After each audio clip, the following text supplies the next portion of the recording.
हरे कृष्णा कृष्णा कृष्णा हरे हरे, हरे राम राम राम हरे हरे। तो स्टार्ट करते हैं। थोड़ा सा हम लोग लेट हो गए हैं तो प्रयास करेंगे कि इसको फास्ट, और कोई आज रिवाइज नहीं करेंगे। रिवाइज हम ही बता देते हैं आपको कि लास्ट क्लास में हमने थोड़ा सा इंट्रोडक्शन बताया था कि वाल्मीकि जी कैसे एक महर्षि और ब्रह्म ऋषि बन के नारद जी और सप्त ऋषियों से और पुलह मुनि से विशेष कृपा प्राप्त करके, है ना, वो शुद्ध होते हैं और पारिवारिक जीवन से वो कैसे एक महान संत बनते हैं और ऋषि बनते हैं, और फिर भगवान की इतने बड़े लीला का रचना लिखित रूप में रामायण के रूप में करते हैं। और नारद मुनि किस तरह से एक डाकू को, मतलब एक व्यक्ति पाप कर्म में लगा है, मांस मांस खाता है, लोगों के साथ सारा गलत कार्य करता है, लोगों का धन छीन लेता है, मतलब पाप कर्म है, लेकिन साधु के संपर्क में आने से और भगवान के शरणागति लेने से परम से परम पापी व्यक्ति भी शुद्ध हो सकता है। तो हम लोग तो ऐसा कोई कार्य ही नहीं करते, ना तो हम किसी का धन छीन रहे हैं और ना ही किसी को कष्ट दे रहे हैं। तो सोचिए आप और हम, जब हम भगवान का नाम जप करेंगे और गुरु प्रमाणिक है, ग्रंथ प्रमाणिक है, प्रक्रिया सारी प्रमाणिक है, तो आपको संदेह है कि आपको कृपा नहीं मिलेगा? अवश्य मिलेगा। आप देखिए कि हम 2 घंटा रोज रात को या दिन को जप करते हैं तो पूरा मन ध्यान केंद्रित नहीं होता, लेकिन यहाँ पे कृपा कैसे प्राप्त हुई है? वाल्मीकि जी बिल्कुल कठिन तपस्या करते हैं, ऐसी तपस्या करते हैं एक ही स्थान पे बैठ के कि उनके पूरे शरीर को चींटियां ढक देती है। चींटियां अपना घर बना लेती है, मतलब एक टीला बना देती है पूरा मिट्टी का वो।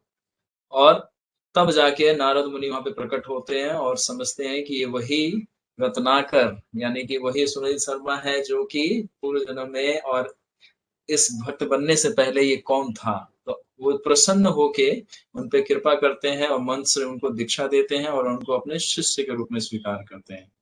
और फिर जब रामायण की रचना के लिए उनसे आग्रह, वो जब वाल्मीकि जी प्रश्न पूछते हैं कि इस सृष्टि में कौन ऐसा श्रेष्ठ व्यक्ति है जिसे आराधना करनी चाहिए, जो हम लोग का आदर्श बन सके, तो नारद मुनि चर्चा करते हुए इक्ष्वाकु वंश का चर्चा करते हैं और बताते हैं कि वो सुरत के पुत्र और उनका बखान करते हुए पूरा प्रकट होता है।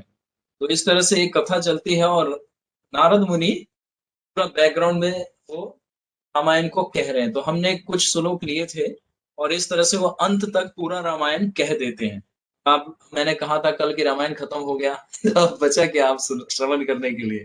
तो नहीं, अभी तो ये पहला सर्ग है और अभी हमारे पास 24,000 श्लोकाज हैं जो कि हमें अभी अध्ययन करना है और भगवान के सुंदर लीलाओं का श्रवण करना है। तो यहाँ पे मैं आपको कुछ श्लोकों को स्किप किया है क्योंकि इतना अगर हम समय इसमें लगाएंगे तो फिर पूरा इसको कवर करने के लिए वर्षों लग जाएगा हम लोग अध्ययन करते करते। तो मैं आपको बता दूं कि अब जब वो एक्सप्लेन करना शुरू कर रहे हैं भगवान के चरित्र का तो ये पूरा कर देते हैं। मतलब आप मान लीजिए बैकग्राउंड में फ्लैशबैक में अभी चल रहा था ये पिक्चर, अब आप फिर प्रेजेंट में आ रहे हैं। आप लोग वो नारद समाप्त कर लिए, भगवान जाते हैं और वो पुनः अपने धाम से लेते हैं अपने शिष्य। गुरु जब आपके घर में आता है तो शिष्य से अनुमति लेता है कि ठीक है आप मुझे आज्ञा दो कि मैं अब जाऊं। तो देखिए कितना बड़ा कल्चर है और कितना बड़ा शिक्षा है, श्रेष्ठ व्यक्ति कैसा आचरण करता है। तो नारद मुनि वाल्मीकि जी से क्या करते हैं, आग्रह करते हैं कि अब मुझे जाने की अनुमति दो और मैं अब जाऊंगा। इस तरह से वो आकाश मार्ग से आते हैं और आकाश मार्ग में चले जाते हैं। तो जब आप चले जाते हैं तो अब तीसरे सर्ग में हम लोग क्या श्रवण करने वाले कि ब्रह्मा जी का यहाँ पे प्राकट्य होगा थोड़े ही समय में, लेकिन उससे पहले कुछ और सीन है।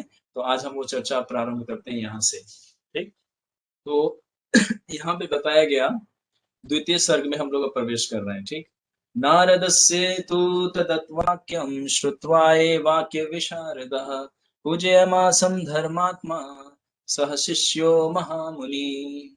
वो आगे बोलते हैं, देवर्षि नारद के मुख से यह वृतांत सुन चुकने पर महर्षि वाल्मीकि ने अपने शिष्य भारद्वाज सहित नारद जी की पूजन किया। मतलब अब पूरा रामायण की उन्होंने घटना वृतांत पूरा डिटेल में सुन लिया। अब लेकिन हम लोग तो अभी रामायण तो प्रारंभ भी नहीं किया, अभी तो बाल लीला ही के प्रारंभ नहीं हुआ, अभी भूमिका बंध रही है सब। तो मतलब जैसे मूवीज देखते हैं तो देखते हैं ना, पूरा स्टोरी शुरू में ही पता चल जाता है आपको। मैं आप लोगों से 1 मिनट विराम लूंगा।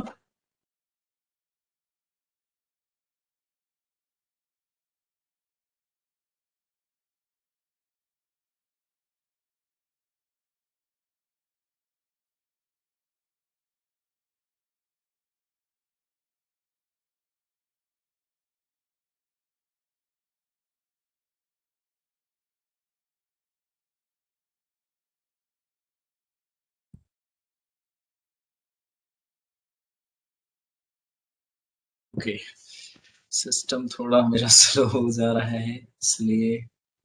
ओके। तो देवर्षि नारद के मुख से ये वृतांत सुनकर चुपने पर महर्षि वाल्मीकि ने अपने शिष्य भरद्वाज सहित नारद जी का पूजन किया। तो नारद मुनि अब पूरा रामायण का विस्तार रूप से वाल्मीकि जी को बता चुके हैं। और पिक्चर जैसे देखते हैं तो शुरू में कोई हमें फ्लैशबैक का जो पहले अभी मूवी में वो सीन आया भी नहीं है, लेकिन आपको पहले से ही वो इंट्रोडक्शन में बताया जा रहा है। तो अब जो वाल्मीकि जी अब नारद मुनि के जाने के बाद जो कार्य कर रहे हैं, इस आश्रम का सीन है ये पूरा। मतलब कह रहे हैं ना कि इस कथा को सुनते वक्त आप पूरा उसमें ऑब्जर्व हो जाइए तो आपको लगेगा कि आप वाल्मीकि जी के आश्रम के अंदर आप बैठे हुए हो, ये पिक्चर आप पूरा देख रहे हैं। ठीक। तो आगे अब बढ़ते हैं। देवर्षि नारद जी कि वाल्मीकि जी से यथाविधि पूजा जाकर और उनसे जाने की अनुमति प्राप्त कर वहां से आकाश मार्ग की ओर वो चले गए, मतलब अंतर ध्यान हो गए। ठीक। अब आगे बढ़ते हैं। वाल्मीकि जी नारद जी के देवलोक जाने के 2 घड़ी बाद उस तमसा नदी के तट पर पहुंचे, जो श्री गंगा जी से थोड़ी ही दूर पर स्थित था। मतलब वहां पे इस घटना से पता चल रहा है कि 2 नदियां थी, एक तरफ गंगा जी बह रही थी और दूसरी तरफ तमसा नदी, जहां वाल्मीकि जी का आश्रम था। मतलब बिल्कुल नदी के किनारे ही ये आश्रम था उनका। तो तमसा नदी, उस नदी का नाम था तमसा। तो नदी के तट पर पहुंचे और नदी का स्वच्छ जल देख महर्षि वाल्मीकि जी पास खड़े हुए अपने शिष्य भारद्वाज से बोले। भारद्वाज मुनि ये वही है जो आप नाम सुनते हैं, भारद्वाज मुनि, ये वाल्मीकि जी के डिसाइपल हैं भारद्वाज मुनि। ठीक। तो अब वो अपने डिसाइपल से क्या बातें कर रहे हैं। हे भरद्वाज, देखो इस नदी का जल वैसा ही स्वच्छ है और अम्ल है जैसे सज्जन जन का मन। तो यहाँ पे नदी का जो उपमा दिया गया, मतलब जेंटलमैन का माइंड कैसा, डिवोटी का मन कैसा होता है। जैसे आप कभी गंगा जी, कहीं भी गंगा आपको भारतवर्ष में मैंने जितना गंगा शुद्ध और एकदम क्रिस्टल क्लियर वाटर देखा है वो मायापुर में देखा है। हम लोग जब परिक्रमा के लिए जाते हैं तो जब वेस्ट बंगाल से उतरते हैं और नवद्वीप स्टेशन पे उतरते हैं तो वहां से बोट करके हमें क्रॉस करना होता है रिवर, फिर हमारा टेम्पल आता है ना, जहाँ पे प्रभुपाद जी हमारा मेन मुख्य चैतन्य महाप्रभु का टेम्पल स्टैब्लिश कर रहे हैं, अभी बन भी रहा है वो। तो जब बीच से जाते हैं तो आपको 10 मीटर 15 मीटर गहराई तक बिल्कुल क्लियर वाटर दिखता है कि नीचे घास जमे हुए हैं, और इतना क्लियर मतलब बिस्लेरी का वाटर जैसा बिल्कुल आपको दिखेगा। अब यहाँ पे बिस्लेरी का कंपैरिजन गंगा जी से किया है मैंने, तो अब ये बिस्लेरी श्रेष्ठ नहीं है, ये जस्ट एक एग्जांपल के लिए दिया कि मतलब क्लियर वाटर कैसे देख सकते हैं। तो इतना क्लियर क्रिस्टल वाटर है कि आपको नीचे गहराई में कीड़े मकोड़े चल रहे हैं नदी के अंदर छोटे छोटे, वो भी दिखते हैं। जबकि दिल्ली या कहीं पे जाए तो बिल्कुल डीजल की तरह आपको, मोबिल की तरह दिखाई देता है, बिल्कुल काला नाली की तरह दिखाई, कहीं नाला ही बना दिया है इनको जमुना जी को। तो बताया जा रहा है कि पानी जो गंगा जी का होता है बिल्कुल क्रिस्टल क्लियर होता है, उसमें पारदर्शिता होता है, मतलब बिल्कुल आर पार दिखता है और बिल्कुल स्वच्छ, और उसमें किसी भी चीज का मिश्रण नहीं होता, कंटामिनेशन नहीं होता। उसी तरह से एक भक्त का, एक साधु पुरुष का, एक सभ्य व्यक्ति का मन होता है, उसमें कोई बुरे विचार नहीं होते किसी के प्रति और कोई भी कंटामिनेशन नहीं होता। तो माइंड को ऐसे रखना हम लोगों को अभी प्रेजेंट टाइम में बिल्कुल संभव नहीं है, क्योंकि इतना कंटामिनेशन है। हम खुद के ही प्रॉब्लम से इतने कंटामिनेटेड हैं, दूसरे लोगों का बिहेवियर, हर चीज से हमारे माइंड में इतना सारा कंटामिनेशन जाता है कि मन स्वच्छ नहीं हो सकता। लेकिन यहाँ पे बता रहे हैं कि महर्षि वाल्मीकि भारद्वाज से कह रहे हैं कि स्वच्छ जल को देखो, बिल्कुल सज्जन पुरुष के मन के समान है। मतलब सज्जन पुरुष मतलब साधु का जैसा मन होता है ना, बिल्कुल साफ, उसमें कोई भी ड्युअलिटी नहीं होता, किसी भी तरह का द्वेष भाव नहीं होता, किसी के प्रति कोई गलत विचार नहीं होता, उसी को बोलते हैं सेंटली पीपल। तो यहाँ पे भरद्वाज मुनि बता रहे हैं किसको, सॉरी, वाल्मीकि मुनि बता रहे हैं, भारद्वाज अपने शिष्य से बात कर रहे हैं। अब ये नारद मुनि के जाने के बाद का ये सीन चल रहा है। हे वत्स, यानी कि अपने शिष्य को बोल रहे हैं, कल से तो जमीन पर रख दो, कलश से तो जो जमीन पे रख दो, और हमारा वत्कल वस्त्र हमें दे दो। मतलब एक कलश लेके आए होंगे, कमंडल हो सकता है, तो उसको बोल रहे हैं कि आप उसको वहीं पे स्थान पे रख दो, और मुझे वत्कल, मतलब इससे पता चल रहा है कि वो मृग छाल पहनते थे उस समय में। जो हमारे वाल्मीकि ऋषि हैं, तो वो धोती कुर्ता नहीं बल्कि मृग छाल पहने हैं। इस समय हम उत्तम तीर्थ तमसा नदी में स्नान करेंगे। यानी कि उनके जाने के बाद, नारद मुनि के बाद, अब ये कहाँ जा रहे हैं? तमसा नदी में स्नान करने के लिए अपने भारद्वाज शिष्य से कह रहे हैं कि अब मुझे स्नान करना है। तो महर्षि वाल्मीकि के इस कथन को सुनकर उनके शिष्य भारद्वाज ने उनको तत्काल वस्त्र दिया, यानी कि वडखल, जो एक ये पेड़ के छाल का भी बना हो सकता है। यहाँ पे क्लियर लिखा नहीं है, लेकिन आगे आएगा जब दृष्टांत तो बताएंगे। तो वडखल बताएंगे, इसका मतलब पेड़ के छाल का वस्त्र बना हुआ है। पेड़ के छालों से उनके जो पत्ते सूखते हैं, तो बड़े बड़े पत्ते, तो उनको मतलब पिरो के फिर बनाया जाता है। तो पहले के जो ऋषि मुनि थे, तो वो वस्त्र या कोई सिल्की फैब तो नहीं यूज कर सकते, क्योंकि जंगल में ये वास करते हैं। तो नेचर से ही सारा वस्तु ये प्राप्त करते हैं। आगे बोलते हैं, शिष्य के हाथ से वत्कल ले, यानी कि महर्षि विशाल वन की शोभा निरखते हुए टहलने लगे। अब स्नान करने के बाद जब वो बाहर आए, तो थोड़ा वहां पे मतलब एक छोटा सा वॉक ले रहे हैं, क्योंकि इतना सुंदर वातावरण है और वन है, तो अब इसलिए पूरा नेचर का ब्यूटी वहां पे दिख रहा होगा। फिर आगे बोलते हैं, नदी के समीप ही उस वन में महर्षि वाल्मीकि जी ने मीठी बोली बोलने वाले, वियोग शून्य एवं विहार करने वाले जोड़े, है ना, कौंच पक्षी के एक जोड़े को देखा। कौंच पक्षी, अब इंग्लिश में इसका क्या नाम है यहाँ पे मेंशन नहीं है, लेकिन हिंदी में लिखा है कौंच पक्षी। तो ये कपल था, एक मादा पक्षी था, एक नर पक्षी था। तो उनके बोली बोलने के, जब जैसे कोयल या पैरट या कोई भी चिड़िया जब चींची करती है, तो हमारा नजर उधर या ध्यान उधर जाता है ना। तो उसी तरह से महर्षि वाल्मीकि जब नहाने के बाद, वस्त्र धारण करने के बाद, जब वो चल रहे थे अपने आश्रम की तरफ, तो चारों तरफ थोड़ा भ्रमण कर रहे थे। तो भ्रमण करते करते उनको एक पेड़ पे कौंच पक्षी का एक जोड़ा दिखाई दिया। ठीक। और वो पक्षी बहुत मतलब आनंद के क्रीड़ा में था। वो दोनों एक दूसरे को, पक्षी को बड़े खेलने के मतलब स्पोर्टिंग मूड में थे वो दोनों। फिर इतने में क्या होता है, इतने में ही पक्षी के शत्रु एक बहेलिये ने उस जोड़े में से एक नर क्रौंच पक्षी को वाल्मीकि जी के सामने ही मार डाला।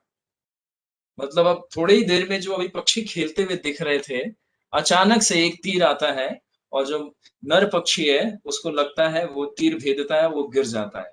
तो देखिए, हमारे जीवन में भी ऐसी घटनाएं घटती है। कैसी घटनाएं घटती है कि हम लोग अचानक से हमारे जीवन में घटनाएं घटती है। कभी हम लोग बिल्कुल सही से अपना सारा कार्य कर रहे होते हैं, जीवन को जी रहे होते हैं, और अचानक से कोई घटना घटता है, तो पूरा माहौल, पूरा हर चीज ही बदल जाता है। तो यानी कि इससे क्या पता चलता है कि भौतिक जगत निश्चित नहीं है। यदम पदम यत विपदाम। पवन हरे प्रभु कृष्णा प्रभु थोड़। जी। यस भरत, बताएं। अभी वॉइस आपकी के, आवाज बहुत लो आ रही। अभी पहले सही थी। हाँ जी, पहले सही थे, बीच में आपकी आवाज बहुत कम हो गई। अभी अभी बताएं, अभी ठीक है? नहीं। अभी थोड़ी कम आ रही है अभी। अब जस्ट वन, आप बताएं, अभी ठीक है? हाँ जी, अब अब सही है। ऑल राइट, ठीक है। बीच में अगर कोई प्रॉब्लम होता है तो आप मुझे बता सकते हैं, तो क्योंकि श्रवण में ही अगर बाधा आएगा तो फिर श्रवण का फल कैसे मिलेगा? ठीक है।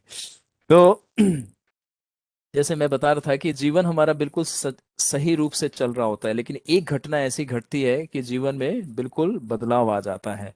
तो उसी तरह से वो पक्षी को देख रहे थे, कितना सुंदर मनोरम दृश्य था ये। मनो को आकर्षित कर दोनों पक्षी खेल रहे थे एक तना पे बैठ के, और देखते ही देखते वाल्मीकि जी का पूरा विजन उन दोनों पक्षियों पे है, और दोनों खुश हैं, और उनको देख के वाल्मीकि जी भी अपने आनंद को अनुभूति कर रहे हैं। लेकिन देखते ही देखते एक तीर आता है, इतने रफ्तार से, इतनी तेजी से, और जो नर पक्षी है कौंच, उसको लगता है वो जमीन पे गिर जाता है, और पूरा लहू से उसका शरीर भर जाता है। तो मैं बता रहा था कि भगवान इसीलिए बोलते हैं इस भौतिक संसार में, पदम पदम यत विपदाम, मतलब अगला पल दुख का है या बहुत बड़ा सुख मिलने वाला है, हमें नहीं पता।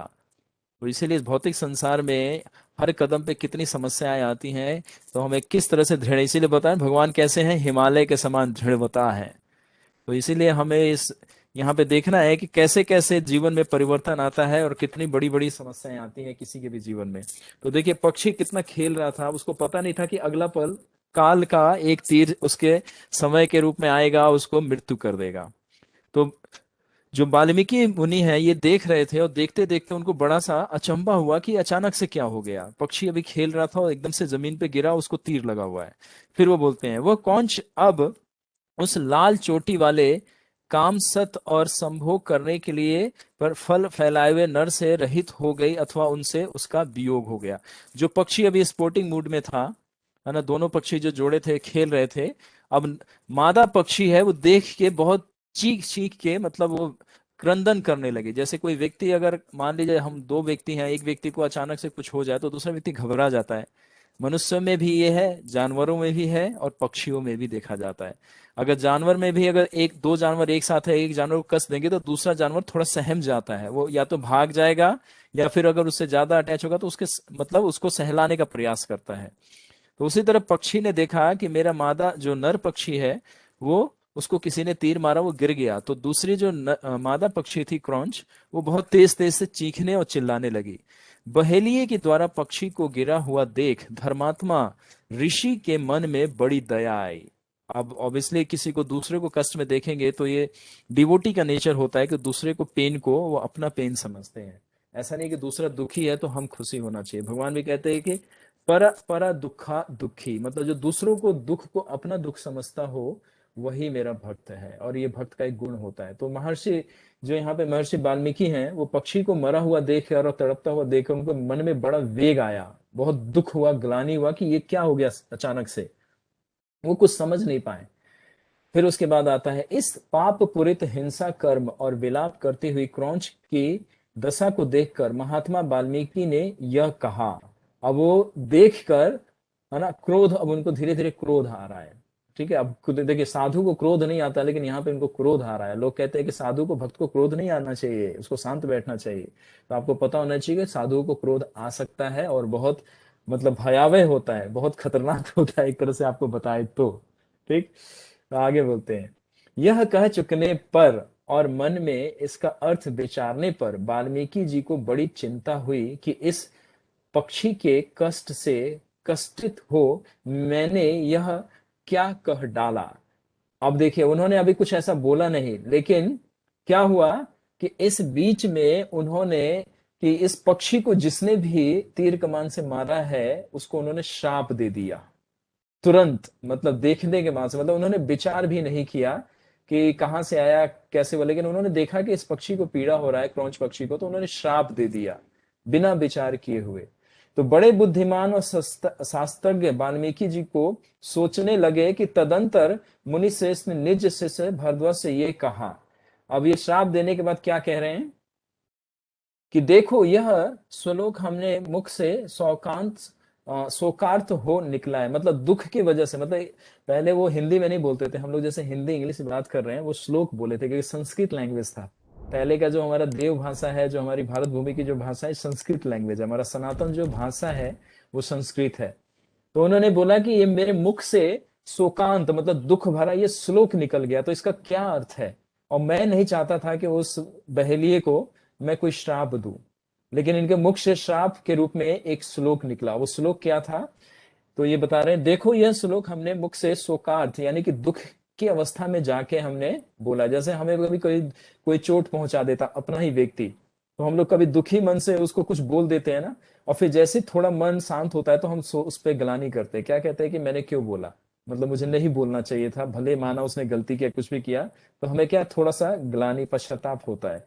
तो उसी तरह से यहाँ पे वाल्मीकि मुनि को थोड़ा सा पश्चाताप हो रहा है, तो अपने शिष्य भरद्वाज से बोल रहे हैं कि देखो मैंने शोकार्थ में ये श्लोक मेरे मुख से निकला है। इसमें चार पाद है, ठीक है, चार पद है, मतलब चार पदों में, जैसे भगवत गीता का 2 लाइन का जो श्लोका है उसको चार पदी श्लोका बोलते हैं, उसको द्विपदी श्लोका बोलते हैं।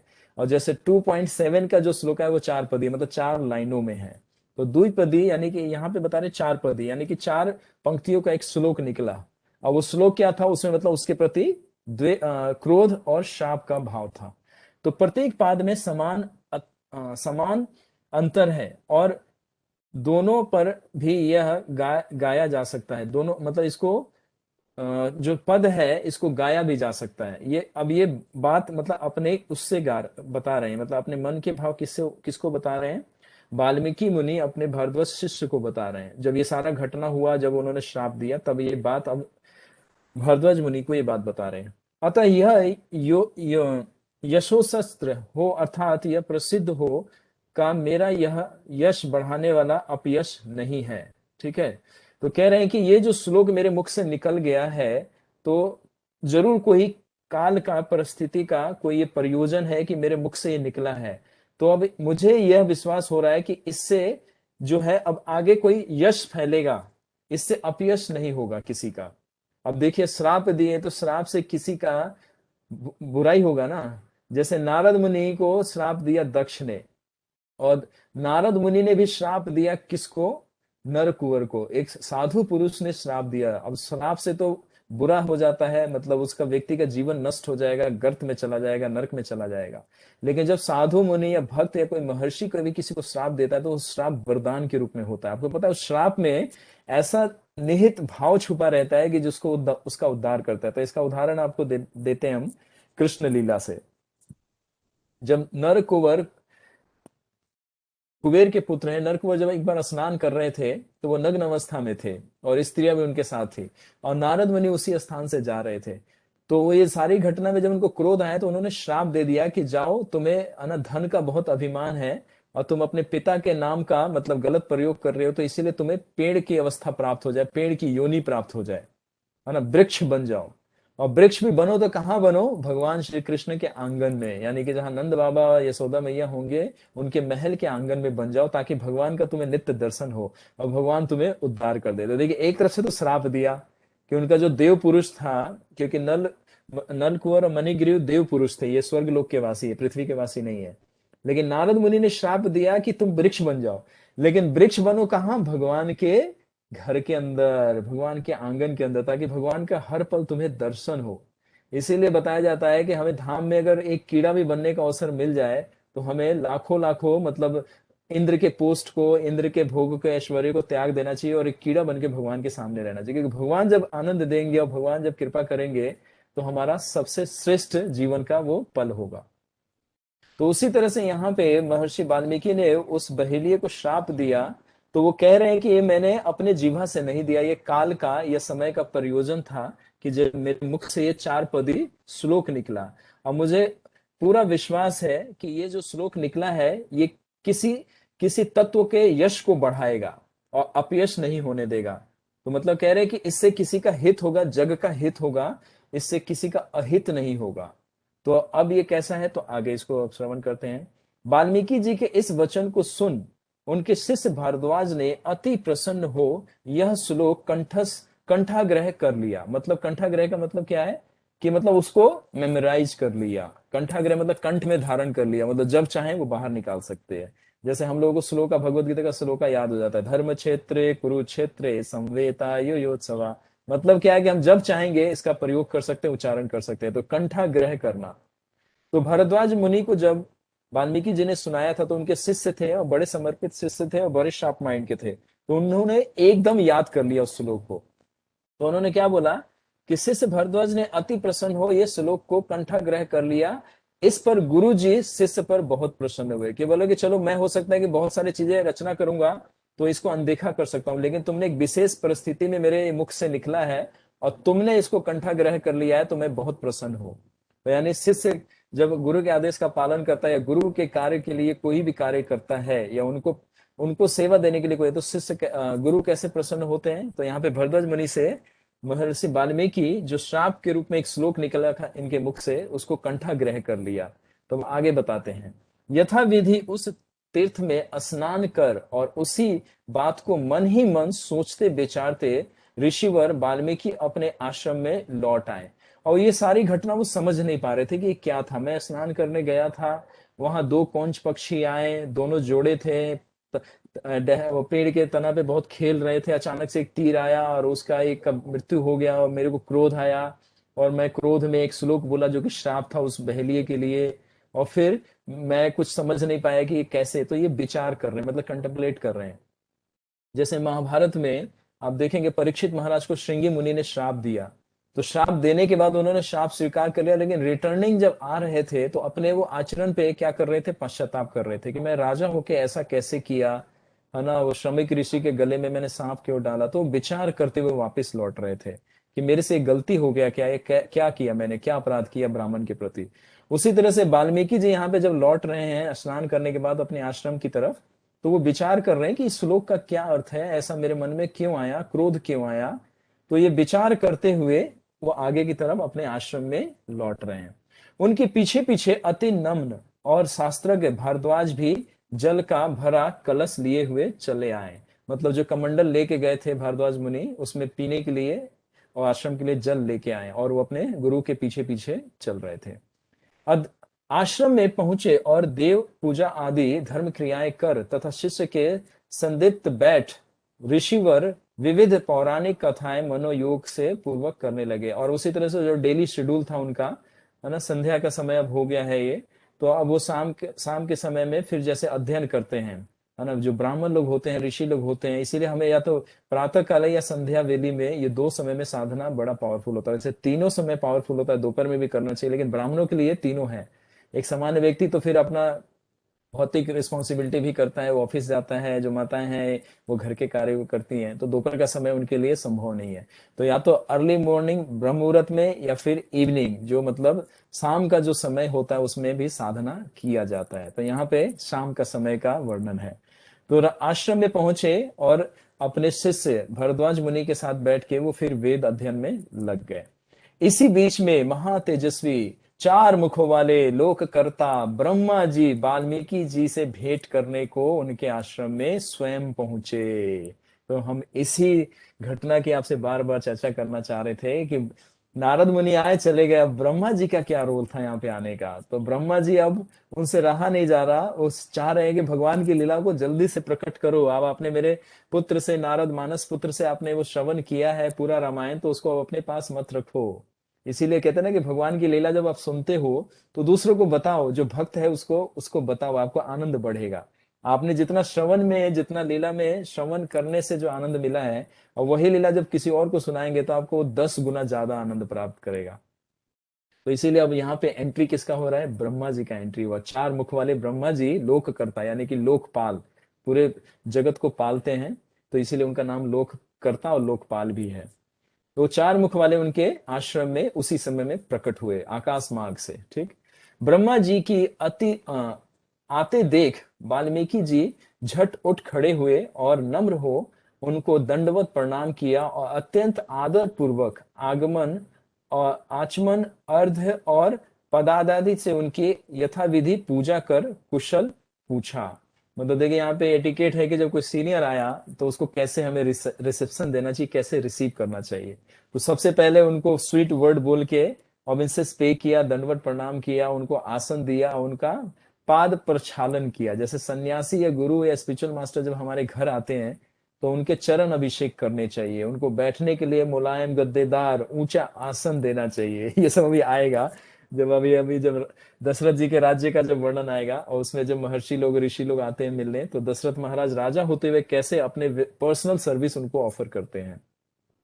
तो यहाँ पे वाल्मीकि जी ने ब्रह्मा जी को इस तरह से रिसीव किया, उनको आसन दिया और बैठने के लिए बोला और कुशल मंगल पूछा। अब देखिए वो पूरे जगत के पालन करता है, उनसे कोई पूछे कि आप कैसे हैं तो कैसा लगेगा। लेकिन ये एक शिष्य का कर्तव्य है कि वो अपने मास्टर से और अपने वरिष्ठ से भी, जैसे वो पूछते हैं आप ठीक हो, जैसे हमारे स्पिरिचुअल मास्टर जब भी किसी से पूछते हैं एक ही प्रश्न पूछते हैं कि आप ठीक हो, आप खुश हो, आप भक्ति अच्छे से कर रहे हो।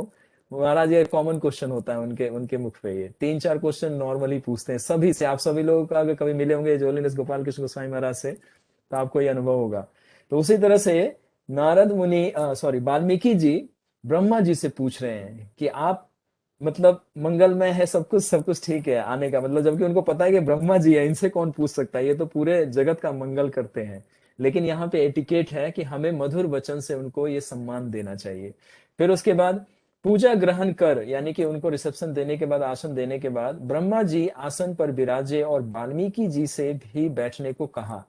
तो देखिए पहले नहीं बैठे, ऐसा नहीं है कि वो बैठ गए तो हम बैठ जाएं। अपने सीनियर के सामने तब तक नहीं बैठना चाहिए जब तक उनका परमिशन ना मिले। ये सदाचार है। वैष्णव एटिकेट में हम अभी जब सीनियर से डीलिंग का बात जब आएगा तो उसमें हम लोग इसकी चर्चा करेंगे। तो यहाँ पे ब्रह्मा जी जब बैठ गए तो ब्रह्मा जी ने उनको बोला कि अब आप भी आसन पे विराजमान होइए। तो इस तरह से वाल्मीकि जी बैठते हैं। तब महर्षि का ध्यान उसी बात की ओर गया कि पापी बहेलिये ने वैर बुद्धि से आनंद से बोलते हुए पक्षी का वध व्यर्थ ही कर डाला और क्रौंच की याद कर वे बार बार वही श्लोक अर्थात मानिषद पढ़ सोचने लगे। अब देखिए ब्रह्मा जी सामने बैठे हैं और उनके मन में वही थॉट आ रहा है कि ये मैंने मतलब मेरे साथ प्रातःकाल जब मैं स्नान करने गया था तो ये दृश्य मेरे सामने क्यों आया। ब्रह्मा जी के सामने भी वो विचार उनके मन में बार बार आ रहा है तो समझ नहीं पा रहे थे। तो अब देखिए इस श्लोक का अर्थ क्या है, ब्रह्मा जी का आना ये सब संयोग नहीं है, ये सब व्यवस्था है भगवान की, है ना। तो इसीलिए जो भी हमारे जीवन में घटना होता है तो उसका हम एक पहलू देखते हैं, दूसरे पहलू को नहीं समझ पाते। लेकिन जब दूसरा पहलू हम समझ जाएंगे तो हम कभी भी विचलित नहीं होंगे अपने जीवन में, किसी भी परिस्थिति में भी, किसी भी, क्योंकि हम एक पहलू देखते हैं। अर्जुन कुरुक्षेत्र में एक पहलू को देख रहे थे कि पाप लग जाएगा, लेकिन अगर कर्म नहीं करेंगे, अपने ड्यूटीज को नहीं करेंगे तो उससे भी बड़ा महापाप आपको लग जाएगा। तो उसी तरह से यहाँ पे अब जो दृश्य खुल के आने वाला है वाल्मीकि जी के सामने और ब्रह्मा जी का आने का जो प्रयोजन है वो अब उनको अनुभव हो जाएगा। तो ब्रह्मा जी जैसे बैठे हैं तो कोई अन्य प्रश्न नहीं पूछ रहे हैं। जैसे नारद मुनि आए थे तो उन्होंने प्रश्न, क्योंकि उस समय में मन हमारा बिल्कुल क्या था, वाल्मीकि जी का मन बिल्कुल ब्लैंक था उस समय में। तो उन्होंने प्रश्न, लेकिन अभी इनमें एक उलझन चल रहा था कि मैंने उस पक्षी के मरने पे बहेलिये को श्राप क्यों दिया और वो श्लोक मेरे मुख से क्यों निकला, चार पादी श्लोक क्या था, वो उसका अर्थ क्या है। तो अब ब्रह्मा जी इसका उद्दीपन करेंगे। इस प्रकार वाल्मीकि को चिंतातुर और शोकाविंत देख ब्रह्मा जी ने हंसकर कहा। ब्रह्मा जी तो जानते थे कि काल और विधि का और भाग्य का विधान है कुछ, और उसी को पूर्ण करने के लिए वो आए हैं।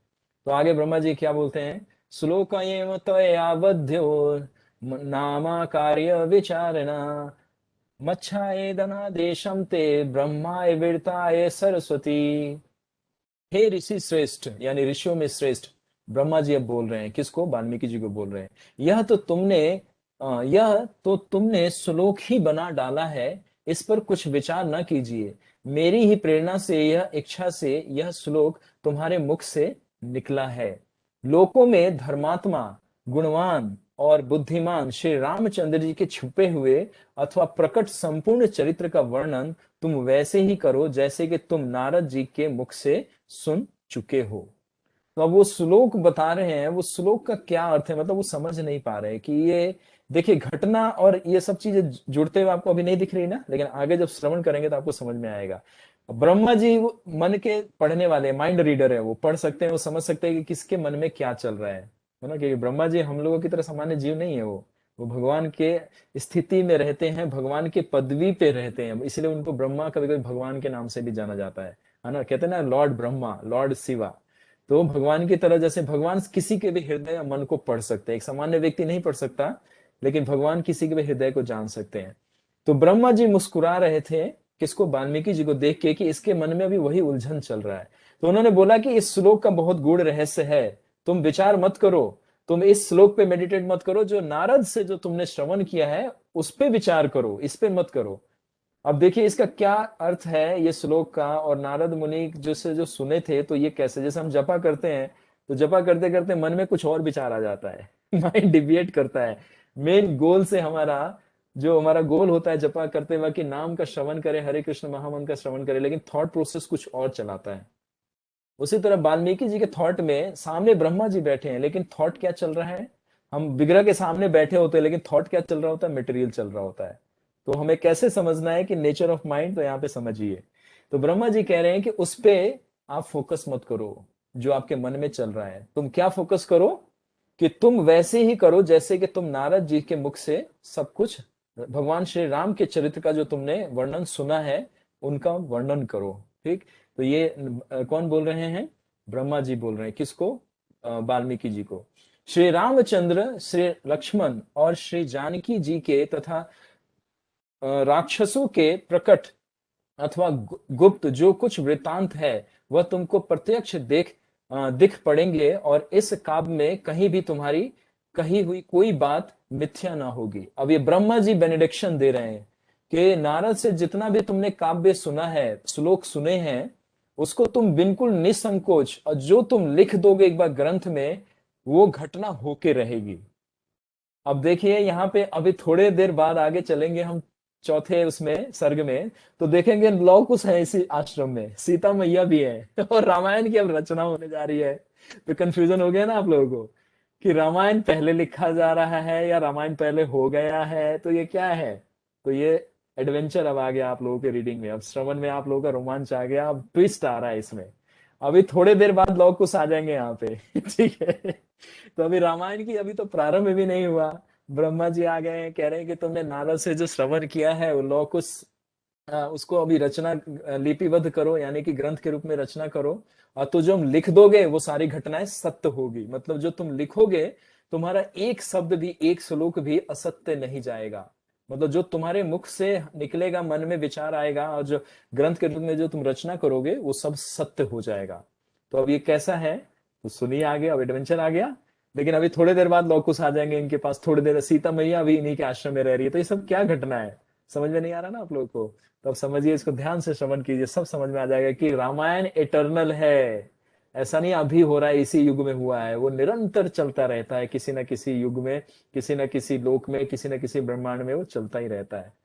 तो यहाँ पे ब्रह्मा जी कह रहे हैं, क्या बोल रहे हैं? श्री रामचंद्र, लक्ष्मण और जानकी जी के तथा राक्षसों के प्रकट अथवा गुप्त, यानी कि उनके अभी सीक्रेट, उनका बर्थ, उनका क्या तपस्या था, ये सब अभी रामायण में आएगा। कुछ वृतांत हैं वे तुमने प्रत्यक्ष देख पड़ेंगे, और जो कुछ वृतांत जो नारद मुनि से जो तुम सुने हो, नहीं समझ में आया, वो तुम्हें जब इसकी रचना करोगे तो तुम्हें प्रत्यक्ष रूप से दिखेगा। जैसे मैंने कल बताया था कि जब एक शिष्य समर्पित होता है अपने गुरु के प्रति, और गुरु एक शब्द बोलते हैं उसके लिए इंस्ट्रक्शन, आदेश के रूप में, तो वो एक शब्द पूरा शास्त्र होता है। जैसे भगवान श्री कृष्ण ने 4 ही श्लोक बोले थे ब्रह्मा जी को, और वो 4 वेद का रूप ले लिए, है ना। यहाँ पे देखिए रामायण कितना जल्दी खत्म हो गया, हमने 2 घंटे में रामायण खत्म कर दिया, यानी कि नारद मुनि ने 2 घंटे में पूरा रामायण सुना दिया, कंप्लीट।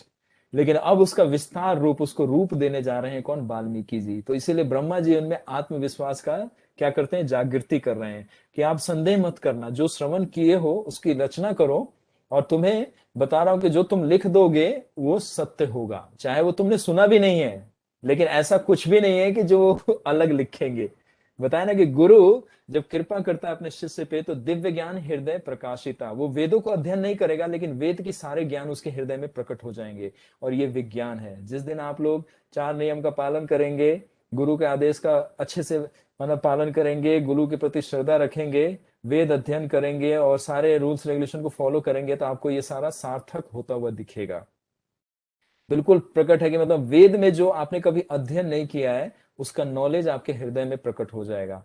क्यों? क्योंकि आत्मा अपना वास्तविक स्वरूप प्रकट कर देता है, सच्चित आनंद, यानी कि चित्त का मतलब क्या है? Full of knowledge. तो ये विज्ञान हमें इन ग्रंथों से समझ लेना चाहिए कि गुरु के आदेश कितना महत्वपूर्ण होता है। और उस पर संदेह करने वाला व्यक्ति, कहते हैं ना कि इस लोक में भी वो सुखी नहीं रहता, अगला लोक भी उसको प्राप्त नहीं होता, दोनों जगह से वो चला जाता है। लेकिन कोई व्यक्ति अगर गुरु के वचन पे उसको विश्वास है, तो वो इस लोक में भी पूर्णता प्राप्त करता है, ऐश्वर्य प्राप्त करता है, और अगला जन्म तो उसका है ही भगवान के साथ, भगवान के धाम में। तो ये ब्रह्मा जी इनको पूरा आश्वासन देते हैं कि इस काव्य में कहीं भी तुम्हारी कोई ऐसी बात मिथ्या ना होगी। मतलब जो भी तुम रचना करने जा रहे हो श्लोकों की, और जो करोगे उसमें कोई गलत नहीं होगा, तो तुम उस पर विचार करो। तो ये माइंड रीड कर लिए कौन? ब्रह्मा जी, है ना, वाल्मीकि जी का माइंड रीड कर लिए कि अब जो तुम करोगे वो ये कार्य करो। तो फिर आगे अब पढ़ते हैं। एतम तुम रामचंद्र जी की मनोहर और पवित्र तथा श्लोकबद्ध पदों में इसको रचना करो। जब तक इस धराधाम पर पहाड़ और नदियां रहेंगी, तब तक इस श्लोक में रामचंद्र जी की कथा का, है ना, यश फैलता रहेगा। और जब तक तुम्हारी रची हुई इस रामायण कथा का प्रचार होगा, तब तक तुम भी मेरे बनाए हुए लोक में, तब तक शरीर तब तक शरीर रहेगा, मतलब तब तक मैं, तुम जीवित रहोगे। जीवित यहाँ पे शब्द, क्योंकि जो ट्रांसलेशन किया गया है, कि श्लोक तो ओरिजिनल है, लेकिन ट्रांसलेशन करने वाले में बहुत सारा चीजें, शब्द हैं जो कि थोड़ा सा हमें उसको सावधानी से समझना होगा।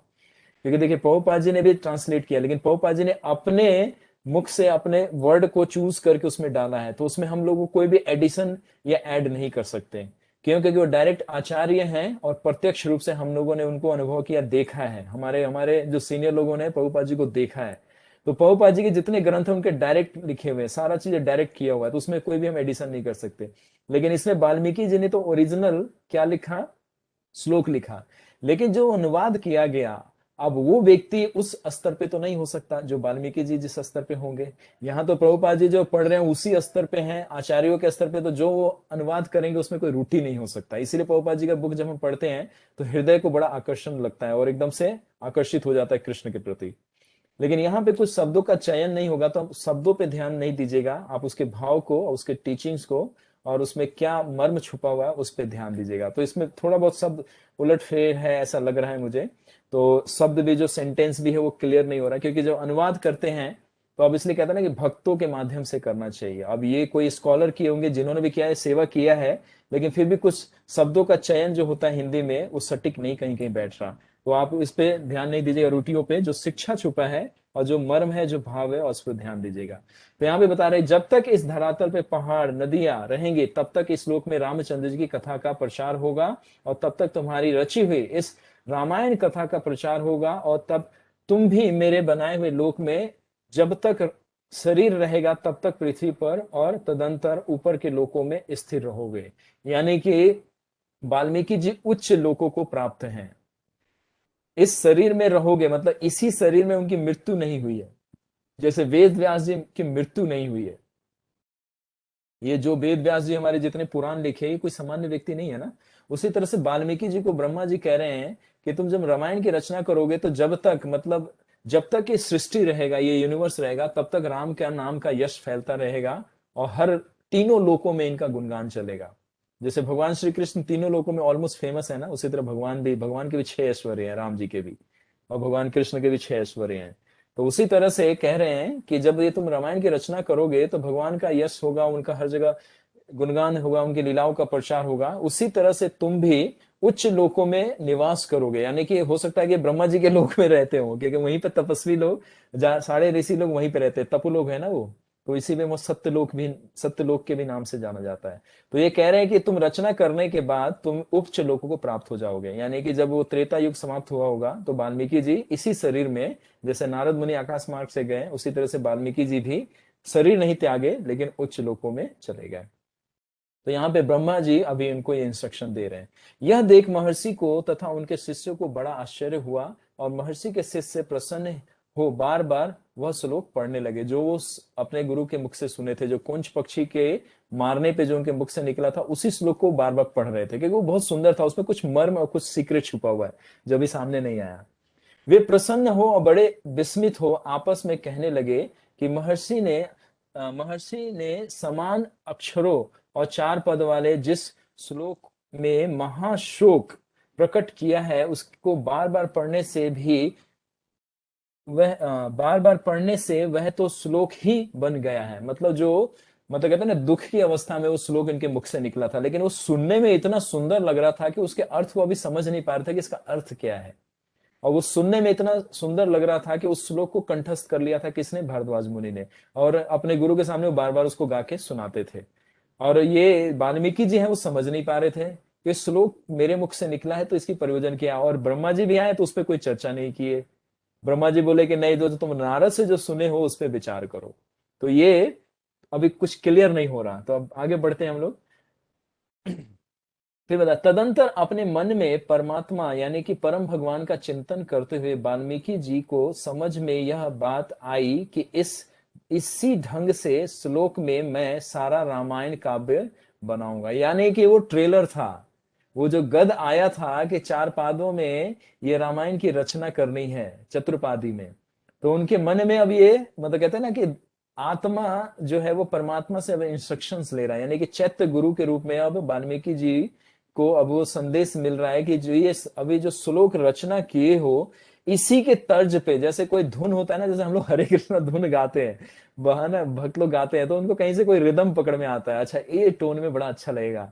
या भजन कोई गाते हैं तो एक नॉर्मल होता है, लेकिन एक विशेष उसका रिदम होता है, अगर वो पकड़ लेते हैं तो उसमें बड़ा जो संगीत के विशेषज्ञ हैं उनको पता रहता है कि ये राग है, ये राग भैरवी है, ये कौन सा राग है, ये कैसा है। तो उसमें गाने में उसकी सुंदरता सुनने में और मधुर लगता है। तो उसी तरह से अब वाल्मीकि जी को समझ में आने लगा थोड़ा थोड़ा कि ये श्लोक मेरे मुख से क्यों निकला था, और ये जो भारद्वाज बार बार गा रहा है ये इतना सुंदर क्यों लग रहा है, ये रिदम क्या है। तो वाल्मीकि जी को कुछ कुछ आभास होने लगा कि ब्रह्मा जी का आना, नारद मुनि का आके जाना, और ये कौंच पक्षी का मारा जाना, मेरे मुख से ये श्लोक निकला, ये सारे कड़ियों को अब जोड़ने लगे वो।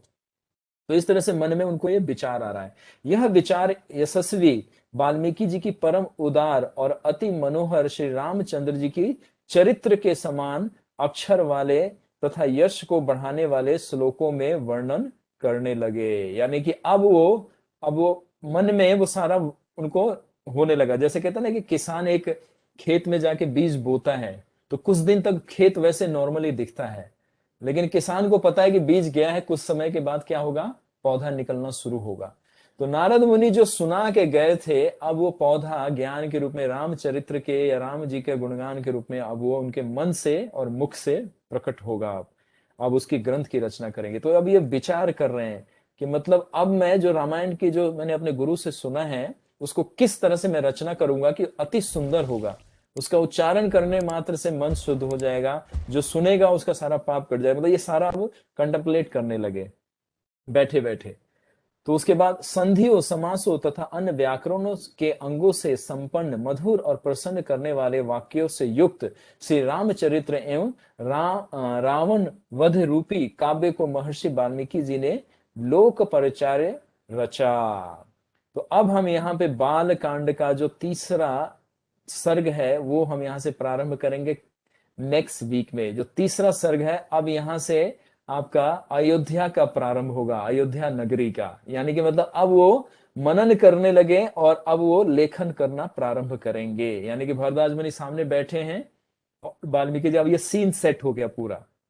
मतलब जो ब्रह्मा जी आके सूत्रधार का काम करके चले गए कि अब इस पे डाउट मत करो, जो नारद मुनि से जो तुमने श्रवण किया है अब उसको लिपिबद्ध करो, यानी कि काव्य के रूप में रचना करो। और जो तुम लिखोगे, क्योंकि तुम वही लिखोगे जो नारद मुनि से तुमने सुना है। जैसे प्रभुपाद जी बोलते हैं कि मैंने ये बुक मैंने नहीं लिखा है, कृष्णा पर्सनली डिक्टेट मी, और ये फैक्ट है। राधा दामोदर टेम्पल में प्रभुपाद जी जब रात्रि में होते थे तो रोज उनका डिक्टाफोन चलता था। तो एक दिन, 2 दिन, 3 दिन, 4 दिन डिक्टाफोन पे कुछ भी प्रभुपाद जी ने रिकॉर्ड नहीं किया। तो उनके डिसाइपल थे, उन्होंने पूछा कि प्रभुपाद आपने आज कोई भी चीज रिकॉर्ड नहीं किया, क्यों? तो कह रहे कि कृष्णा 3 दिन से आ ही नहीं रहे। अब कोई व्यक्ति कहेगा कि ये क्या है, लेकिन प्रभुपाद जी बोल रहे हैं तो उसमें हमें कोई भी संदेह नहीं करना चाहिए। तो प्रभुपाद जी अगला दिन बोलते हैं कि ये मेरे वर्ड नहीं है, ये कृष्ण ने स्वयं बोले हैं और मैंने सिर्फ लिखा है इसको, क्योंकि कृष्ण मुझे डिक्टेट करते थे। मतलब देखते हैं ना स्कूल में टीचर को कुछ लिखाया जाता है, बच्चों को लिखाया जाता है, टीचर बोलता है आप ये लिखो, आप ये लिखो, नोट करो। तो उसी तरह से प्रभुपाद जी क्या कह रहे हैं कि personally Krishna dictate me this all words, अब मैंने खाली उसको लिखा है, डिक्टाफोन में रिकॉर्ड किया, दैट्स इट। तो उसी तरह से नारद मुनि ने जब बोला है तो उनके हृदय में वो सारा ज्ञान जा चुका है बीज के रूप में। अब उनको मनन करने से वो सारा ज्ञान बाहर निकलेगा, और जब निकलेगा तो अब लिपिबद्ध करेंगे। और जब अगले हफ्ते हम लोग शुरू करेंगे तीसरा सर्ग, तो अब यहां से रामायण का शुभारंभ और प्रारंभ हो रहा है। अब भूमिका आपको सारा समझ में आ गया, रामायण का पूरा बैकग्राउंड समझ में आ गया कि रामायण का ओरिजिन कैसे हो रहा है।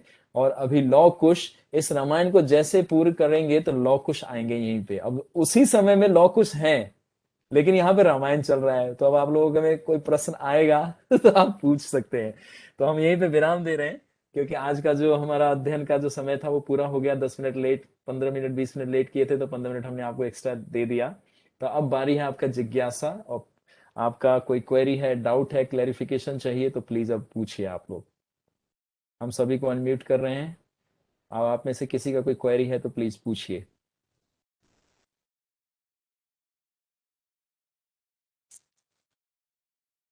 है किसी का क्वेरी?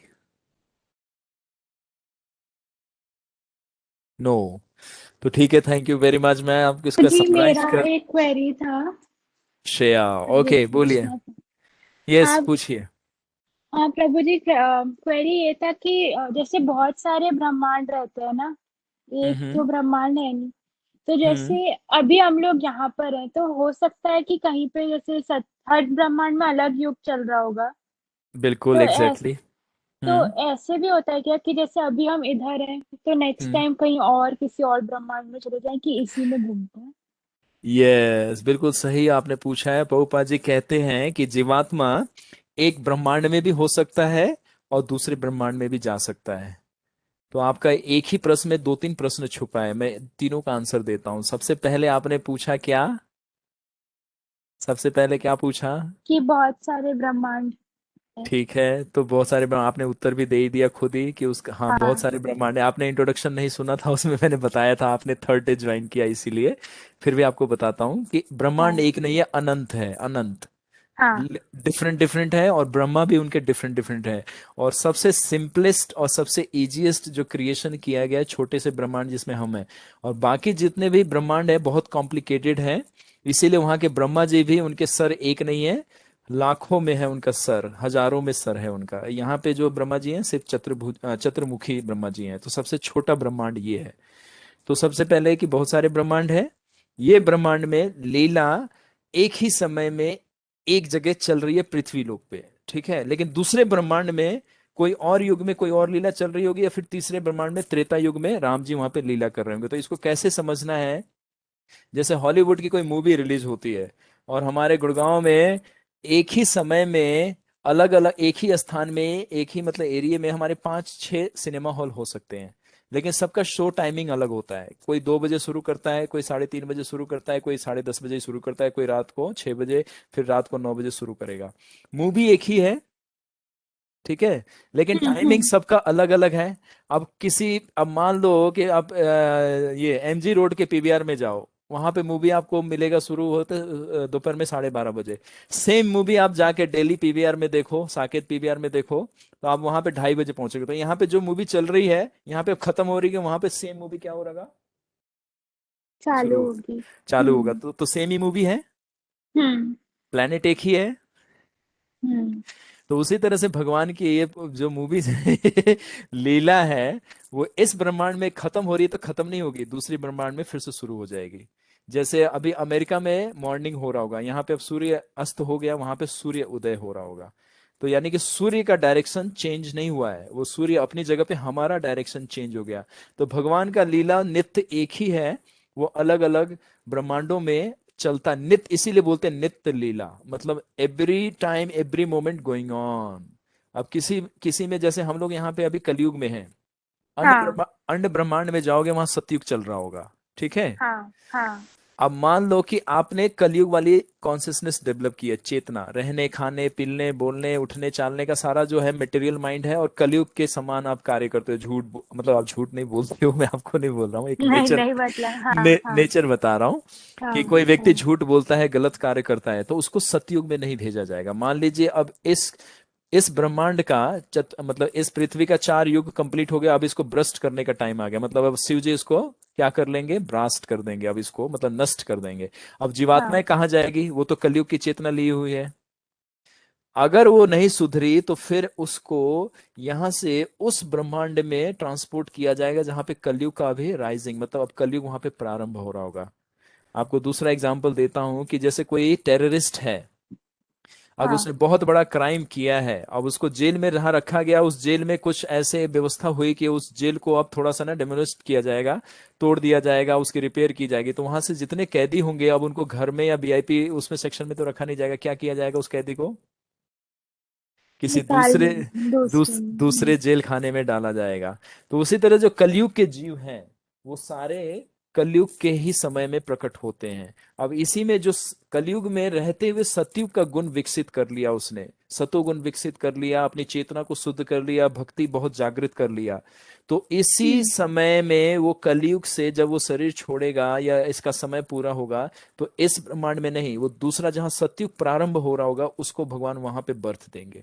इसीलिए श्लोक आता है, क्या है, श्लोक का वो पहला लाइन क्या है? ब्रह्मांड भ्रमते, हाँ, ब्रह्मांड भ्रमते कोणे भाग्यवान जीव, गुरु कृष्ण प्रसादे पाए भक्ति लता बीज। तो देखिए चैतन्य महाप्रभु स्वयं भगवान बोल रहे हैं, ब्रह्मांड भ्रमते मतलब पृथ्वी भ्रमते नहीं, ऐसा पृथ्वी पे चलते चलते नहीं, ब्रह्मांड में पूरा अप डाउन होते हुए, कभी स्वर्ग पे वो राजा बन सकता है, इंद्र बन सकता है, कभी ब्रह्मा बन सकता है, एकदम से सुअर कुत्ता बन जाएगा, बिल्ली बन जाएगा, फिर नीचे राक्षस बन के चला जाएगा, सर्प योनि में गिर जाएगा, सांप बन जाएगा, नीचे नागों का लोक है ना, जिसको नाग बोलते हैं। तो वो कुछ भी बन सकता है। इसी बीच में जहां पे उसका एनकाउंटर हुआ भक्तों से या ब्राह्मण से या ऋषि से, और वो शुद्ध चेतना में आया, तो उसका इसीलिए बोलते हैं कि उच्च उच्च लोकों को प्राप्त करते हैं। जो शुद्ध सतों में रहते हैं, भगवत गीता पढ़े होगे तो उसमें लिखते हैं ना, भगवान अर्जुन को बताते हैं कि जो चेतना से शुद्ध हो जाता है वो पृथ्वी को छोड़ देता है, मतलब पृथ्वी से ऊपर उठता है, उच्च लोकों को प्राप्त होता है। तो उच्च लोकों में भी अगर उसका भी कुछ नहीं होता तो फिर वो ब्रह्म लोक तक प्राप्त करता है, मतलब ब्रह्मा जी का लोक प्राप्त होता है, वहां से वो बिल्कुल प्यूरिफाई होके 100% फिर वो धाम चला जाता है, उससे नीचे नहीं गिरता। मतलब ब्रह्म लोक पहुंच गया तो बहुत 0.1% चांस है कि वो नीचे आएगा, लेकिन स्वर्ग लोक से 100% चांस है नीचे आएगा, पूरा 100% चांस है। तो इस तरह से आपको ये दो तीन चीजें एक साथ समझना है कि ब्रह्मांड एक नहीं, अनंत है, और लीलाएं एक जगह नहीं चलती है, सारे ब्रह्मांडों में। जैसे मूवी एक रिलीज होता है एक ही समय में वर्ल्ड वाइड, एक कुछ मूवीज वर्ल्ड वाइड रिलीज होती है, इंडिया में भी चलता है, अमेरिका में भी चलता है, ऑस्ट्रेलिया में भी चलता है, एक ही समय में। समझ रहे हो हाँ आप? तो मूवी हाँ मूवी तो एक है, हीरो एक ही है, लेकिन हाँ। वो हर जगह पे अलग अलग टाइम में देखा जा रहा है। ठीक है। पर और प्रभु जी जैसे जो एकदम जैसे कलयुग खत्म होने लगेगा तो सब लोग ही ऐसे हो जाएंगे कि कोई भगवान का नाम लेगा ही नहीं, तो वो हमेशा ऐसे ही टाइम पे ही जन्म लेंगे। हाँ, इसीलिए बताया गया ना कि 16 माला जल्दी से जल्दी शुरू करना चाहिए, शास्त्र पढ़ना चाहिए, भक्तों का संग लेना चाहिए, भक्तों की सेवा करनी चाहिए, भक्तों से निर्देश लेना चाहिए, इंस्ट्रक्शन लेना चाहिए, गुरु स्वीकार करना चाहिए, ताकि हमारे को टाइम, भगवान क्या बोलते हैं, समय नहीं है, हमने आपको टाइमर लगा के दिया है, और टाइमर जैसे ही खत्म होगा हमारा शरीर ब्लास्ट कर जाएगा, यानी कि ये बॉडी छूट जाएगा हमारा। टाइम बम देखते हो ना, टाइम सेट करते हैं 10 मिनट का, 15 मिनट का, उसके बाद वो जैसे टाइम पूरा होता है ब्लास्ट करता है। उसी तरह हाँ बॉडी में हमारा जो ब्रेथ है वो काउंटेड है, हमारा हार्ट बीट जो है वो काउंटेड है। अगर हमने उसको सही यूटिलाइज नहीं किया तो कोई फायदा नहीं होगा। तो आपका जो क्वेश्चन है, इसको बिल्कुल सही से यही समझना है कि अगर हमने अपनी चेतना शुद्ध नहीं की तो फिर इसी प्लेनेट पे घूमते रह जाएंगे, और नहीं तो अगर दूसरे ब्रह्मांड में भी जाना पड़ा तो वहां पे भी हम इसी तरह के लोगों के साथ रहेंगे। जैसे मैंने बताया ना कि कोई क्रिमिनल है तो उसको क्रिमिनल के साथ ही रखा जाएगा, ऐसा नहीं है कि उसको ऋषि लोगों के साथ रख दिया जाएगा कि चलो भाई ये बहुत अब सुधर जाएगा। नहीं, क्रिमिनल है तो क्रिमिनल के साथ रखा जाएगा, और जो थोड़े सेंटली पीपल हैं, जो थोड़े सात्विक विचार के, उनको उस तरह के लोगों के साथ रखा जाएगा। तो अगर ये ब्रह्मांड का विनाश होता है, वैसे अभी है नहीं, अभी मान लो, अभी अभी वैसे भी शास्त्र में बताया नहीं गया, अभी तो कलयुग का अभी 2,28,000 बाकी है, इतना वर्ष अभी तो इसका पृथ्वी का अभी बाकी है।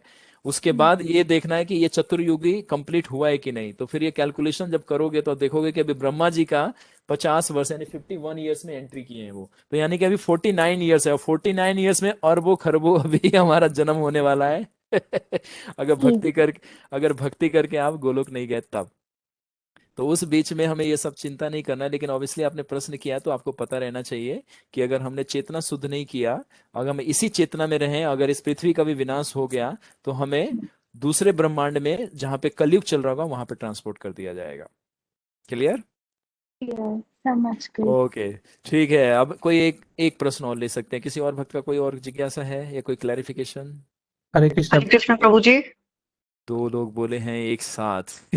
ओके, ठीक है, एक एक करके बोलिए। प्रभु जी, मेरा प्रश्न है नेचर ऑफ माइंड जो आपने बताया कि हम्म। मंदिर में हम विग्रह के सामने होते हैं तभी भी मन में मटेरियलिस्टिक विचार आते हैं, तो हम्म। हम अपने माइंड को कैसे कंट्रोल करें? जैसे अभी ब्रह्मा जी ने क्या दिया, उनको क्या इंस्ट्रक्शन बोला कि आप उस पर विचार मत करो, that is a nature of mind, bad thought आएगा।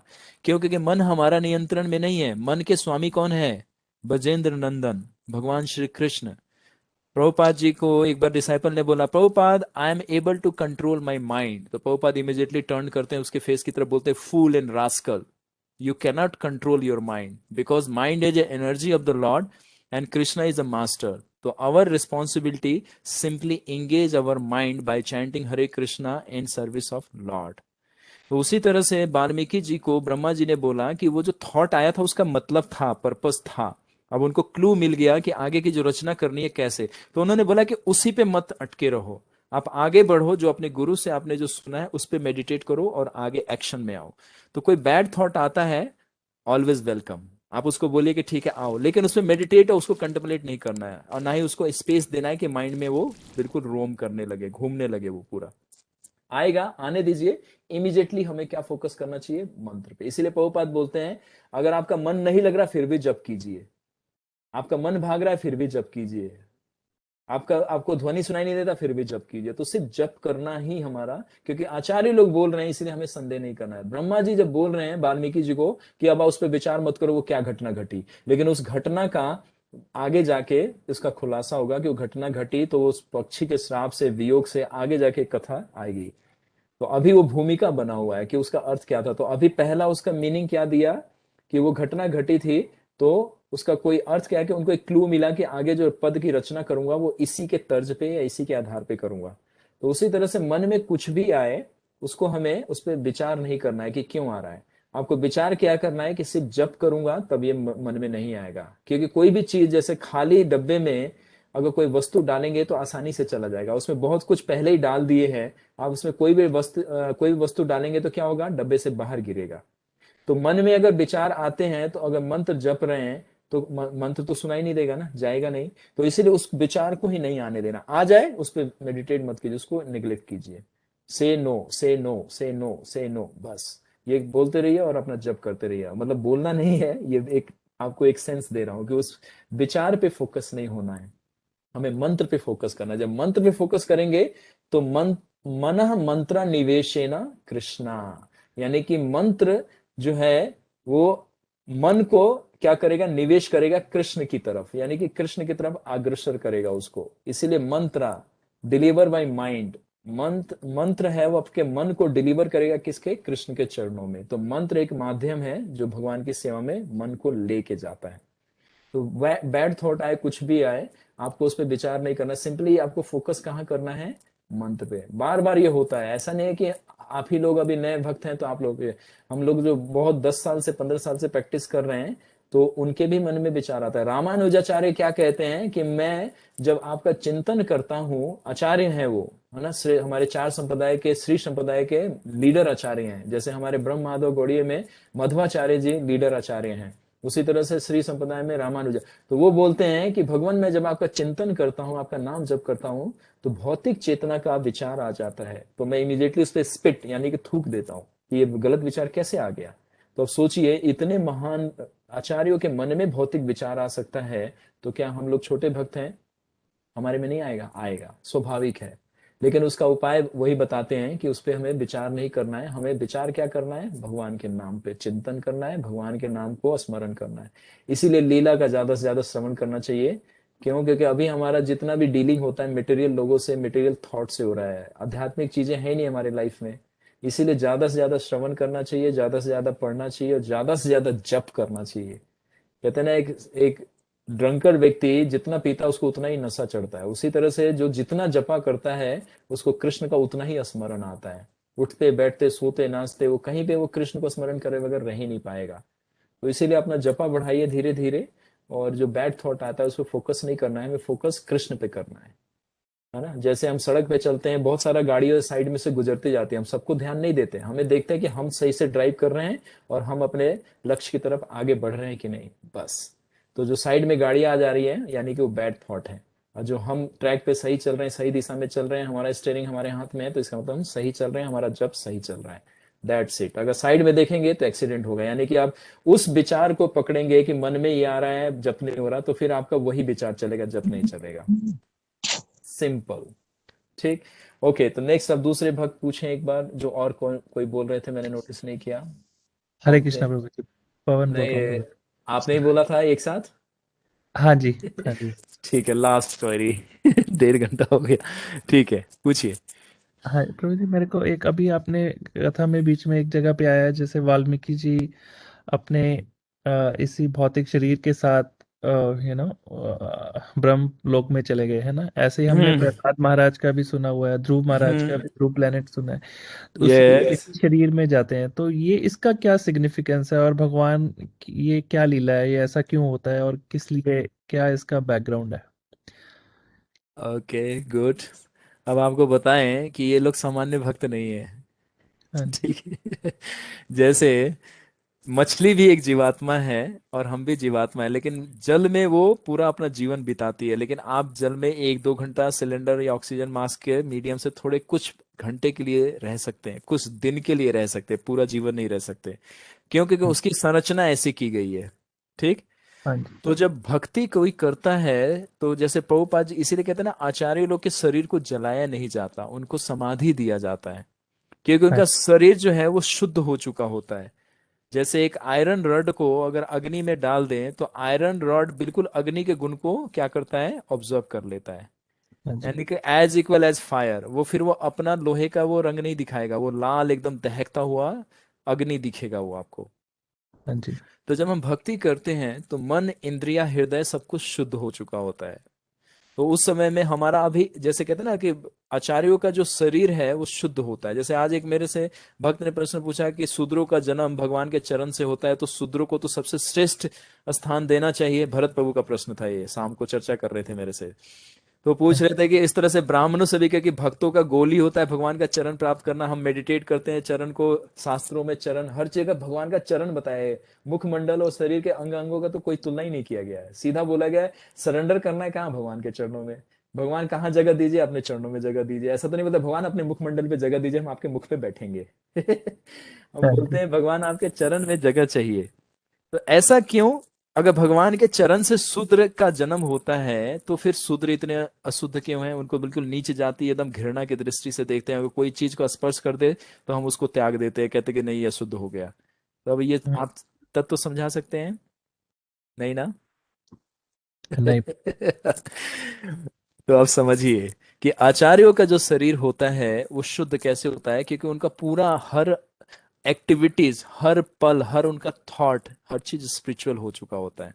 यानी कि वो आयरन का रॉड अब वो अग्नि के संपर्क में है कॉन्टेंसली, तो वो हमेशा वो अग्नि की तरह ही कार्य करेगा। तो उसी तरह से ध्रुव महाराज, प्रहलाद महाराज, ये कोई सामान्य लिविंग एंटिटी नहीं है और ये कोई कॉमन कैटेगरी के भक्त भी नहीं है। तो भगवान ने ये प्रूव किया कि अगर कोई भक्ति करता है तो वो इसी शरीर के साथ भी वो उस स्तर को प्राप्त कर सकता है। अब जैसे रामायण में भी जितने द्वारका अयोध्या वासी हैं, वो सब सशरीर चले गए हैं कहाँ, भगवान के धाम। तो वो सब कोई सामान्य मनुष्य नहीं थे। उसी तरह वृंदावन जब लीला समाप्त हुआ, तो पूरा वृंदावन में एक विशाल सा रथ उतरा आसमान से, जैसे पुष्पक विमान का भी चर्चा चलेगा रामायण में। तो उसमें सारे ब्रज के जितने भी लीला करने में जितने भी गाय, पक्षी, है ना, पेड़ पौधे, जल, जितने सब आए थे, सब उसमें सवार हुए और उसी के साथ वो अदृश्य हो गए, क्योंकि सब चिन्मय थे। चिन्मय का मतलब समझते हैं, आत्मा था सब, कोई शरीर नहीं था, भौतिक शरीर किसी का नहीं था। तो उसी तरह से ये भक्त जो है प्रहलाद, ध्रुव, ये कोई सामान्य भक्त नहीं है, इनकारनेटेड हैं ये लोग। जैसे प्रहलाद, अभी नरसिंह भगवान जी का जब अभी आएगा अगले महीने में, तो एक क्लास में उस पर लूंगा, तो आपको बताऊंगा कि जो प्रहलाद महाराज है वो कोई सामान्य जीव नहीं है, उसमें 2 लोगों का डबल इनकारनेशन है वो उनके बॉडी में। तो इसीलिए जब वो गए तो वो जैसे आए थे वैसे ही चले गए। समझ रहे हैं?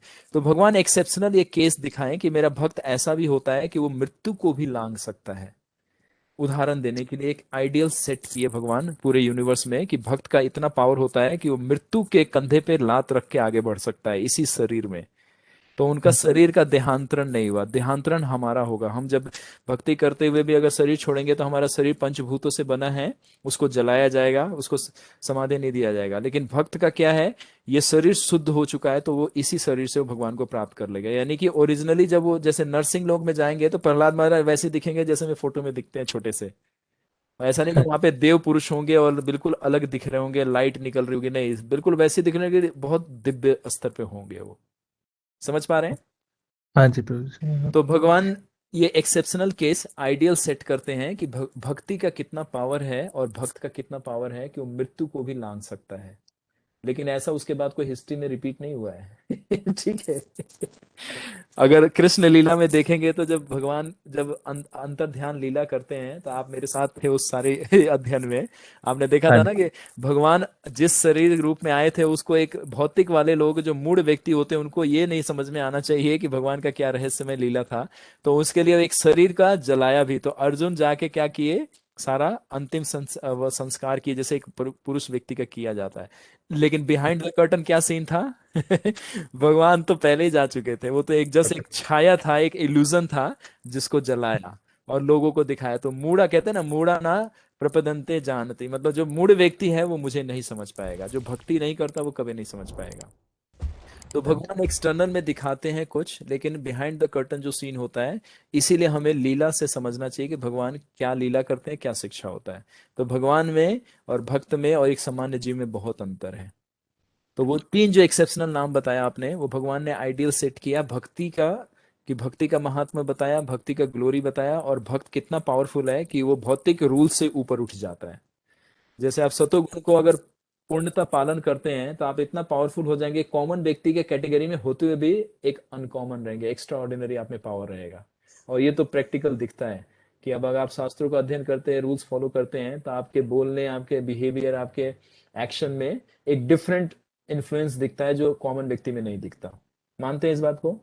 हाँ जी प्रभु जी, तो ये मानते हैं। एक छोटा सा एक नमूना है। आप सोचिए कि जब बहुत हाई लेवल का भक्ति करेंगे, प्योर डिवोशनल सर्विस करेंगे, तो प्रभुपाद इसके एग्जाम्पल है, पूरे वर्ल्ड को चेंज कर दिया, जो कि कोई सामान्य साधु संतों में कोई भी ऐसा नहीं कर पाया। तो प्रभुपाद जी क्योंकि पूरी तरह स्पिरिचुअल थे, उनका बॉडी स्पिरिचुअल था, उनका थॉट स्पिरिचुअल था, और वो इस मटेरियल वर्ल्ड के नहीं थे। ठीक है। राइट प्रभु जी, थैंक यू। तो इसी तरह से समझना है कि भक्त का जो भी होता है वो स्पिरिचुअल होता है, भगवान की इच्छा से वो सारा कार्य, वैसे कहते हैं ना कि मेरे अंडर में वो डायरेक्ट आ जाता है, वो मटेरियल रूल्स में नहीं रहता, मटेरियल रूल्स उस पर अप्लाई नहीं होता। ठीक है। राइट प्रभु तो जी, थैंक थैंक यू, आज यहीं पे विराम देते हैं। तो अब हम नेक्स्ट वीक में मिलेंगे, और 3 डेज हमने कर ही दिया। आप लोगों के रिक्वेस्ट पे हमें भी आनंद आया कि चलो हमारा रीडिंग थोड़ा और बढ़ गया और आप लोगों का संग मिला, और कुछ चीजें चर्चा करने से मुझे भी कुछ चीजें समझ में अच्छे से आ जाती हैं, और मौका मिलता है कि आचार्यों की कमेंट्री पढ़ूं और उसका पूरा का पूरा आप लोगों से शेयर करूं। पूरा तो नहीं कर पाता क्योंकि अलग अलग कैटेगरी के इसमें भक्त हैं, तो कुछ लोगों के लिए अगर वो डायमेंशन नहीं बताते, क्यों? क्योंकि उनको समझ में नहीं आएगा और उनको डाउट सा आ जाएगा, या उनको ऐसा लगेगा कि ये ऐसा क्यों है। तो इसीलिए कुछ चीजों को पर्सनल लेवल पे भी हम चर्चा कर सकते हैं, अगर आप प्रश्न पूछेंगे तब। जो प्रश्न पूछेगा उसी को उत्तर मिलेगा। कहते हैं ना कि जब भूख लगेगी तभी भोजन मिलेगा आपको, वैसे नहीं दिया जाएगा।